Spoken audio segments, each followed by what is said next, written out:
Series जितिबा लक्ष्य भारत जानतु आज केतेबेले आरंभ हो मैच। भारत एवं इंग्लैंड मध्य 3 मैच विशिष्ट दिनिकिया सीरीज द्वितीय मैच आज ऐतिहासिक लॉर्ड्स ग्राउंड रे खेल आरंभ हो। रोहित शर्मा नेतृत्व में दल 1-0 अग्रणी हासिल करिछि।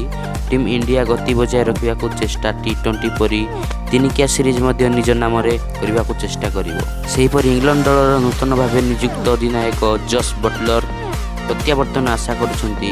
भारतीय दल प्रथम दिनिकिया ऑलराउंडर खेल प्रदर्शन करथिला। पेसर जसप्रीत बुमराह 6 विकेट नहीं चमत्कार प्रदर्शन करथिया बेले अधिनायक रोहित शर्मा 76 रन अपराजित इनिंग्स खेली।